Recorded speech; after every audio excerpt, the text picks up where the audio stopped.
And then y'all, it's the Star in Charge Star Life feed, and we back at it with another edition of Certified Star. We figure out what makes these niggas stars for real. Make sure y'all like this video, y'all drop a comment down below, and y'all subscribe for more interviews. Now today I got a very special guest with me, Mitchell. How you doing, gang? Same shit, man. Same shit, different toilet. If you ain't here for me, you ain't here. I ain't gonna lie. Ain't that the fucking truth for real, man? Appreciate you sliding, thug. It's always good. Let me slide this off. Yeah. Get that. Can't be ash on the table, nigga. We just cleaned this motherfucker for your ass, specifically. Can't do that. On mamas. How you feeling though? Shit, bro. You already know niggas is working, bro. We been trying to get you in this motherfucker. Bruh, We just waiting for the right time. I'm telling you, I be everywhere. It's hard to catch me for real. Like, I really be like the CEO shit real. I gotta make sure a whole lot of artists is straight and shit. So I be in different states all the time. It's hard to catch me for real.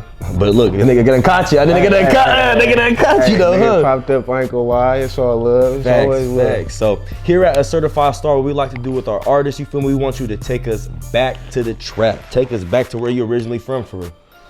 Man, originally I'm from East Oakland, California. You know, it's a big city, but small city if you from there. So, like, I say I'm from 557. That's the 50s in the East. Okay. It's Oakland, East Oakland, West Oakland. Everybody knows. So, you know, I'm from the 50s though.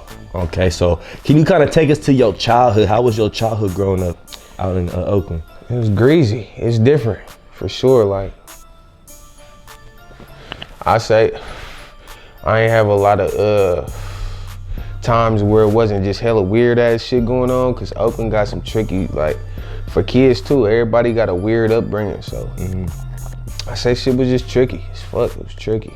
What was your living situation like? Was you with both parents? You have any siblings or anything in the house with you? Man, that's the tricky part.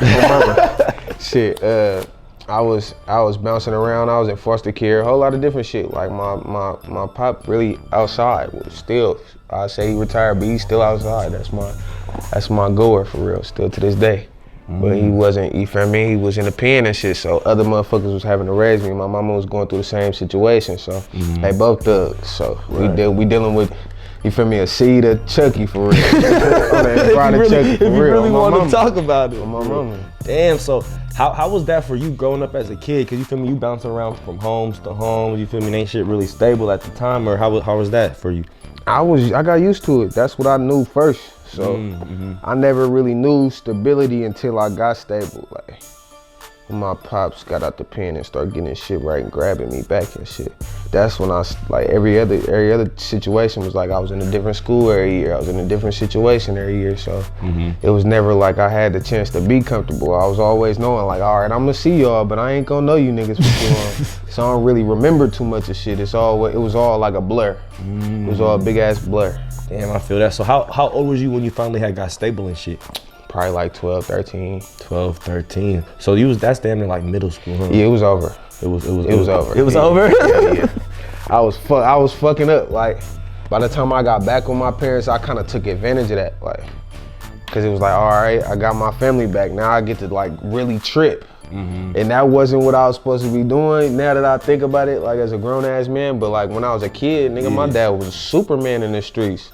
So I'm trying to be like him. I'm trying to be the next nigga. So like that all came into me being who I am now. But you feel me, him getting this shit together, telling me that ain't the route. I'm fighting against him. It's a lot. But the stability part, it's kind of like, I say stability came here when I really got with my parents and seen that it wasn't stable where I was at. Like, so how was that wake up call for you? Cause you said you was just living through that first, and then I ain't know. And then you realize like, wait, this ain't some normal shit. Like, I'm telling motherfuckers, like, I swear, I'm telling niggas like, bro, we used to fight for top ramen on my mama. We used to really fight for the top ramen, like, and I'm the lowest nigga in the foster home, so it was rare. I'm stealing everything I'm eating. On mamas, I'm really stealing everything I'm eating. So, nigga, junk food was firsthand. I'm seeing regular meals and shit. I'm looking at that shit like, what the fuck is that?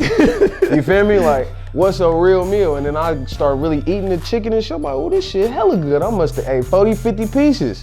I'm thinking that's normal because I'm like, I don't know when the next time I'm gonna eat. Type shit. You feel me? Yeah. But niggas didn't look at that shit like, they looking at me like, why is he guarding his food and shit? Like, why is he moving like this? I had to find out I wasn't normal. I had to find out on my mama. I had to really find that shit out. That's crazy. It's real shit. Kind of realizing that shit afterwards, like it almost fucking nigga head up. Like you was brought up to think one way, and then you around other people and they like, nigga, this shit is weird. Like you acting like a monkey. Like a nigga they used to come at me like, nigga, you acting like an animal for real. Like what's wrong with you? I'm like, bro, this is what I know. Right. I don't know nothing different. Give me the bean burrito with just beans on that motherfucker. That's what I was eating. You feel me? Like that's what I thought a bean burrito was. They throwing all this extra condiments and shit. That all like I grew into that type shit. I didn't even like that type shit at first. I'm like, give me a Snicker, give me a, you feel me? Give me quick, something you can just eat on the. On my mama. Wow, that's crazy. So what? You remember the elementary schools and shit you was going to out there? Shit, hella different elementary schools, man. Like I say, people don't be believing that shit. I was really going to school by myself since like preschool. Like I was really taking myself to class, all that shit. Damn. So, you know, like first day, you know, when you in like first and second grade, your guardian gotta take you. Yeah. But after that, it was a wrap, nigga. They ain't. I'm walking in first class. day? Yeah, hell yeah. So like even my cousins or my uncles would take me on some weird shit, like take me to my first day. Like it wasn't really my foster mom. So it'd be like when I got to school, I say, what school I start? Lockwood Elementary, East Oakland. Okay, that's a main school.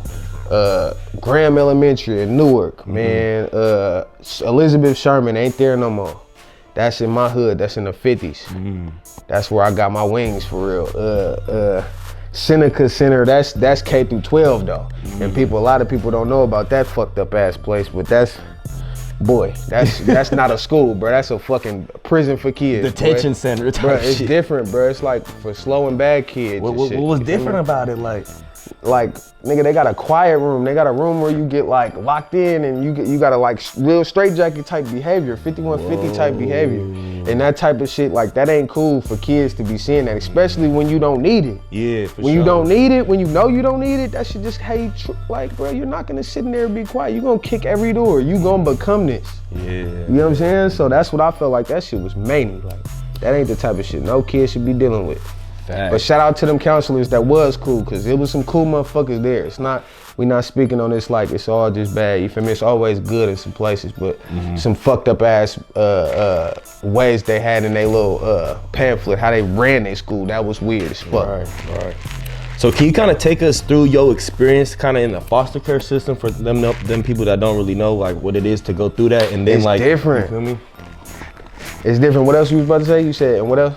And just like, and then when you have finally realized, you feel me, when you were stable, like, damn, this what it was. That transition for you. And can you pass the wood, man? I ain't know you wanted to hit the mispack. Hey, the mispack, hey. Sheesh. Y'all gonna see, hey, you gonna see comments like this the first time I ever seen Miss pass a wood. Look. Complimentaries of the star? This nigga passing the complimentaries of the star? Mispack, they say the mispack don't get passed, man. Y'all know that, man. Y'all know that. But it's all love. We do this. All love. All for star quality. You know it. Let's keep that same energy too. On my mama. But I say, foster care for real. That shit. It's like I say, foster care different for the kid. It depends on the kid. Feel me?